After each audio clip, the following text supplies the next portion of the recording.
Urgent! C'est enfin arrivé. Personne ne s'y attendait. Pendant que Poutine se cachait honteusement derrière Loukachenko au défilé du 9 mai sur la place Rouge à Moscou, les nôtres ont frappé.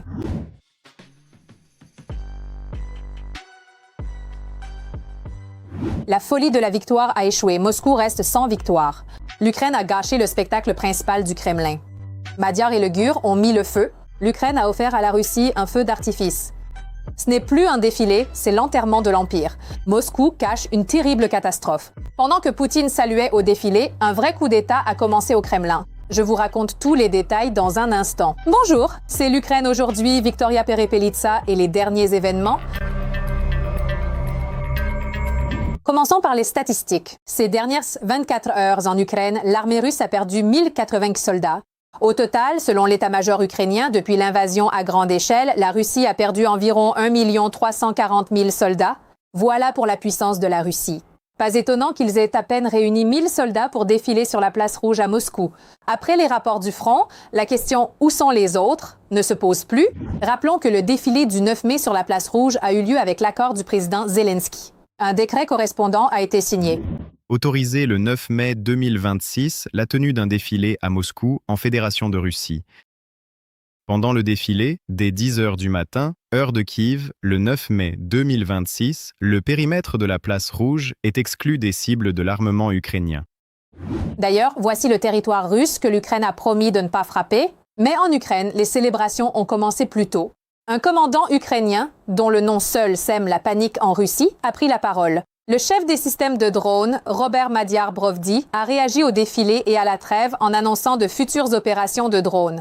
Il a prévenu que la guerre ne finirait pas par des gestes symboliques et se poursuivrait sur de nouveaux fronts. L'oiseau libre ukrainien a commencé à célébrer le défilé en avance. Les vers du complexe militaro-industriel l'ont senti dans un rythme et une géographie inédits. La Sibérie a beau être loin, elle n'est pas si loin que ça. À suivre. 72 heures, ce n'est pas l'éternité. De plus, Madiar a publié des preuves montrant ces oiseaux transformant le matériel ennemi en ferraille.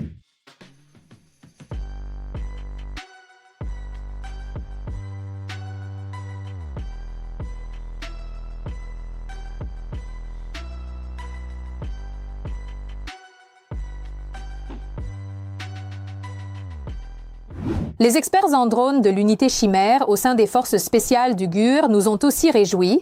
Les soldats continuent de nettoyer méthodiquement la région de Zaporijia des envahisseurs russes. Un véritable enfer pour l'occupant sur chaque mètre carré où la chimère déploie ses ailes. Caves, bosquets, bâtiments abandonnés. La mort trouve l'ennemi 24 heures sur 24 partout. Chaque tentative des Russes de se regrouper, de se concentrer ou d'attendre se solde par une chose. Des pertes massives en hommes et en matériel. Images choc du travail de combat des éclaireurs en vidéo.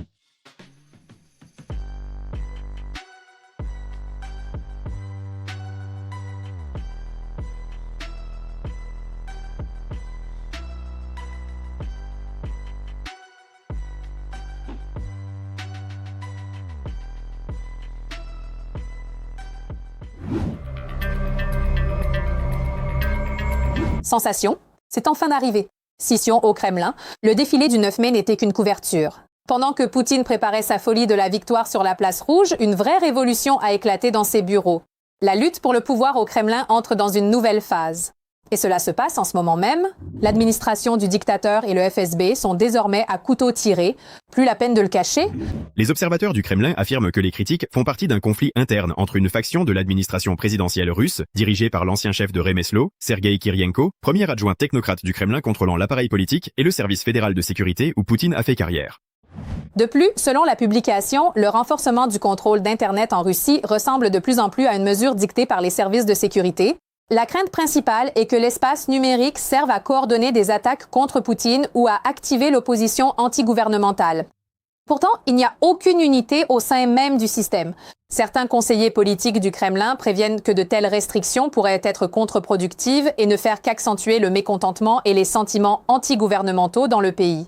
Kirienko et son équipe tentent de convaincre Poutine qu'il peut contrôler la situation grâce aux technologies politiques. Tandis que le FSB essaie de le persuader que le seul moyen de stabiliser le pays est d'utiliser des méthodes fortes et de serrer la vis. Désormais, l'idée que Poutine pourrait être renversé de son trône circule partout. Il est fort probable que cela arrive plus tôt que prévu. Pendant que Poutine fête l'échec de sa folie de la victoire sur la place rouge, l'effondrement pétrolier achève la Russie.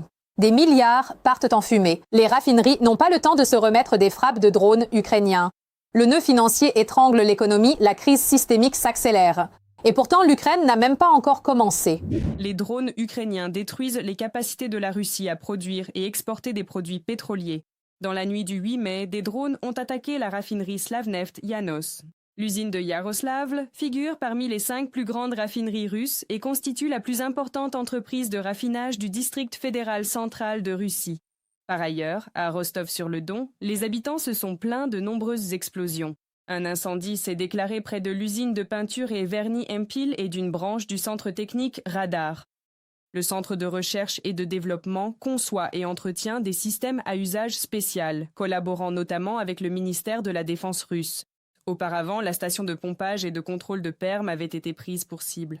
C'est une station pivot du réseau Transneft, responsable du pompage, du stockage et de la distribution du pétrole via les oléoducs principaux. Yaroslavl se trouve à plus de 700 km de la frontière d'État de l'Ukraine. Ce site pétrolier revêtait une importance majeure pour le financement de la guerre russe. Je remercie les forces armées ukrainiennes et notre renseignement militaire pour cet acte de justice. Les sanctions ukrainiennes à longue portée se poursuivent en réponse aux frappes russes sur nos villes et villages. La Russie doit choisir une paix véritable et seule une pression forte pourra le garantir. Volodymyr Zelensky, président de l'Ukraine, sur Telegram. La raffinerie de Yaroslavl a dégagé en 2025 un bénéfice net de 7 milliards 600 millions de roubles, pour un chiffre d'affaires de près de 52 milliards et demi. C'était un résultat financier record pour ces 5 dernières années. Désormais, la Russie perd ses profits, comme l'affirme le président ukrainien Volodymyr Zelensky. Selon les estimations les plus prudentes, Moscou a perdu au moins 7 milliards de dollars depuis le début de l'année, uniquement à cause des frappes ukrainiennes précises sur les raffineries et les infrastructures pétrolières, ainsi que des dommages, des arrêts et des retards de livraison. Comme le souligne l'Institut pour l'étude de la guerre, la hausse des prix du pétrole due à l'escalade en Iran aurait dû renflouer les caisses russes, mais les subventions et les infrastructures endommagées annulent cet effet. La campagne de frappe ukrainienne à longue portée contre les infrastructures pétrolières russes continuera probablement d'impacter les revenus d'exportation de pétrole et de gaz, car les ports pétroliers clés comme Oust-Louga et Primorsk dans la région de Leningrad tournent au ralenti, empêchant le Kremlin de profiter pleinement de la hausse des prix du pétrole et de l'allègement des sanctions américaines. D'après une déclaration de l'Institut pour l'étude de la guerre. Depuis le début de l'invasion à grande échelle de l'Ukraine, le Kremlin a augmenté ses dépenses militaires au détriment des investissements dans le secteur civil. Par exemple, la part des logements construits avec retard a presque quintuplé en un an, selon le service de renseignement extérieur ukrainien. Et chez les promoteurs régionaux, la situation est encore plus critique. Dans certains cas, les retards ont touché jusqu'à 60% des projets. Les entreprises régionales et celles qui se sont endettées au sommet du marché sont les plus vulnérables. Pour elles, les retards de livraison risquent d'entraîner des crises de liquidité, des poursuites judiciaires et des restructurations. Pour l'économie russe, cela signifie un ralentissement des secteurs connexes, une hausse des créances douteuses et une pression accrue sur des budgets régionaux déjà épuisés. D'après une déclaration sur le site du service de renseignement extérieur d'Ukraine. Comme l'a déclaré Peskov, le porte-parole du dictateur russe Poutine, le gouvernement travaille sur des solutions censées inverser la tendance négative de l'économie. Mais même la Banque centrale de la Fédération de Russie a prévenu que les attaques de drones ukrainiens ralentiraient la reprise. Depuis début avril, 6 raffineries de pétrole ont cessé leurs activités. En conséquence, les capacités d'exportation de la Russie ont chuté de près de 20%. Les analystes estiment qu'en raison des dommages causés aux infrastructures portuaires et aux raffineries, la production et l'exportation de pétrole seront presque divisées par 2. Écoutez, il n'y a plus d'argent pour rien. Voilà, on manque de devises pour tout. On manque de devises pour acheter des composants importés pour l'armement. On manque de devises pour stabiliser le rouble. On manque de devises pour effectuer les opérations de change macroéconomique nécessaires au soutien du système financier. Voilà, on manque de devises pour entretenir les forces par procuration à l'étranger. Le système créé par le régime du Kremlin s'effondre de l'intérieur. L'élite en souffre, elle qui a dû rapatrier ses capitaux en Russie. Ces 3 dernières années, des actifs d'une valeur d'environ 5 000 milliards de roubles ont été confisqués à des hommes d'affaires. Le consensus selon lequel l'État ne s'immisçait pas dans la vie privée et les citoyens ne se mêlaient pas de politique est aussi rompu, déclare un ancien haut fonctionnaire russe à The Economist. Car désormais, le pouvoir n'offre aux Russes que répression et censure, dont la restriction de l'accès à Internet est une manifestation flagrante. Karina Loloyan pour la chaîne de télévision Freedom. Pendant ce temps, le front s'effondre. Les Ukrainiens percent la ligne. Le Kremlin perd le contrôle du ciel et de l'arrière. C'est un moment décisif. Pour la première fois en 2 ans et demi de guerre, l'armée de Poutine n'a pas avancé d'1 centimètre. Le sol est jonché de Russes, mais en vain, la guerre éclair de Moscou a échoué. Les correspondants de guerre réclament des missiles au ministère de la Défense. Les véhicules blindés sont devenus de la ferraille inutilisable. Fedorov a abattu un atout inattendu. Même au bureau du président, on ne s'attendait pas à un tel triomphe. Découvrez tous les détails dans la suite. La honte historique de Poutine. L'armée ukrainienne a forcé le front et repris ses terres. L'analyse de l'Institut pour l'étude de la guerre le confirme. Le rouleau compresseur russe a fini par craquer. Pour la première fois en 2 ans et demi de guerre, l'agresseur n'a pu s'emparer d'aucun centimètre de terre ukrainienne. Alors que les analystes notent le retour triomphal de territoires sous contrôle ukrainien, le rythme de l'offensive russe depuis fin 25 a touché le fond. Coup de poignard technologique, le blocage de Starlink et le chaos sur Telegram ont paralysé les états-majors de Poutine. Sur le front sud, c'est la catastrophe pour le Kremlin. Des 400 km² sous contrôle, il ne restait en mars qu'un triste champ de ruines de 144 km. Les occupants s'enfuient, perdant tout. Pour Kiev, la situation est exactement inverse. Le triomphe des forces ukrainiennes. La situation sur le front est la meilleure de ces 10 derniers mois. Tandis que Moscou croule sous les pertes, l'Ukraine célèbre une percée stratégique. Les renseignements britanniques et ukrainiens l'affirment d'une seule voix. C'est l'essor le plus puissant depuis juin 25. Les forces ukrainiennes ont créé un effet domino mortel au sud, pulvérisant la défense russe sur toute la ligne de front. L'armée russe est à l'agonie, ses généraux paniqués oscillent entre une défense ratée et l'envoi absurde de leurs dernières réserves en enfer. De plus, les Russes ont établi un record négatif, non seulement en termes d'avancée sur le front, mais aussi concernant leurs pertes. Zelensky a annoncé des résultats impressionnants. Les drones ukrainiens ont infligé un véritable carnage à l'armée russe. Rien qu'en mars, plus de 35 000 soldats russes ont été éliminés. Un nombre massif de soldats ennemis a été neutralisé grâce aux drones. Kiev dispose de preuves irréfutables. Le système ukrainien possède une preuve vidéo de chaque frappe réussie. Le ministre de la Défense, Mikhailo Fedorov, a personnellement rapporté le triomphe de chaque unité. Ces données choquantes sont déjà entre les mains des partenaires occidentaux. Les forces de défense ont officiellement repris l'initiative à l'agresseur. L'occupant ne dicte plus ses conditions. Désormais, il ne fait que compter ses pertes sous le feu des technologies ukrainiennes. Officiellement, la défense antiaérienne russe ne tient plus le choc. La dure réalité a fini par rattraper l'ennemi. Et maintenant, une véritable révélation. Ministère de la Défense, donnez-nous des missiles! Les correspondants de guerre sur le terrain supplient qu'on les aide face à la pénurie critique de missiles pour les Pantsir. Ils disent que la défense voit les cibles, mais n'a plus rien pour les abattre. Le correspondant Romanov a décidé de jouer franc jeu et de dire la vérité brute. Souvent, les véhicules sont à l'arrêt, sans munitions ou avec un stock incomplet. Il dit, je cite, « Il n'y a pas de honte à être honnête. La honte, c'est de ne pas régler le problème, car les conséquences n'en seront que plus graves. » Mais pourquoi ce patriote pro-guerre s'étonne-t-il ? Toutes les ressources sont mobilisées pour la défense de Moscou, ne protégeant que la capitale et Poutine lui-même. Toutes les autres régions, même celle de Krasnodar, sont livrées à elles-mêmes. L'essentiel pour le Kremlin est de sauver son régime. Et voici un autre point intéressant.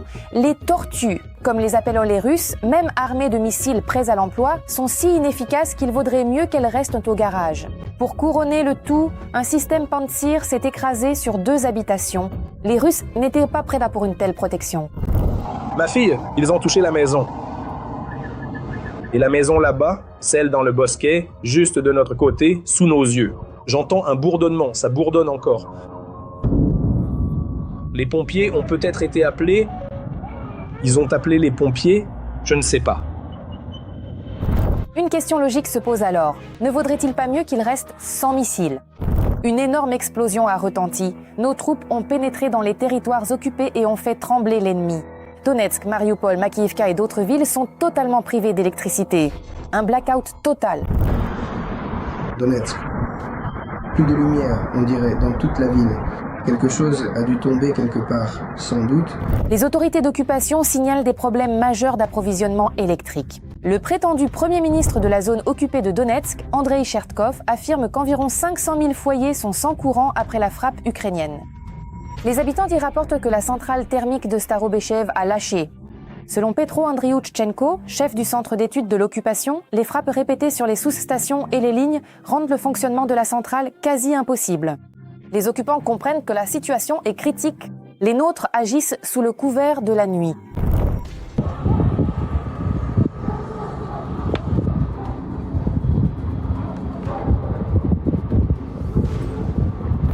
Et une autre surprise. Une partie de la région de Zaporijia était sans électricité. Energodar est au cœur des événements. L'électricité est devenue un luxe, même dans la région occupée de Kherson. Le Gauleiter Saldo a lui-même admis l'ampleur du problème. La tension monte de minute en minute. La prochaine étape sera-t-elle la libération immédiate de 3 régions à la fois? L'Ukraine retient son souffle. Les Russes ont aussi été frappés en Crimée. Les nôtres l'ont encore fait. La fierté du Kremlin est tombée en poussière.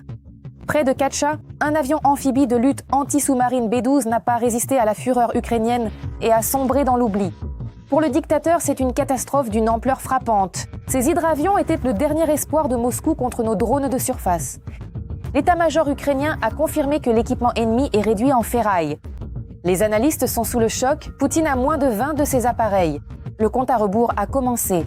L'aviation de Poutine en Crimée attire nos frappes comme un aimant. En février et cet automne, 5 appareils B-12 ont déjà été détruits. 5-0 pour les forces ukrainiennes. Mais ce ne sont pas les seuls échecs ennemis. Et ce n'est que le début du cauchemar. Des opérations spéciales ont suscité des ovations. Madiar et Maliuk ont fait sauter un frégate avec des calibres à Novorossiysk. D'abord, Madiar a annoncé avoir touché le navire nommé Amiral Grigorovitch. Plus tard, on a appris que les drones avaient abattu l'amiral Makarov. Aucune défense aérienne n'a sauvé la frégate des drones tueurs ukrainiens.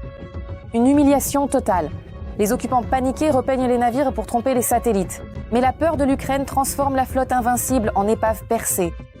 L'exécution continue.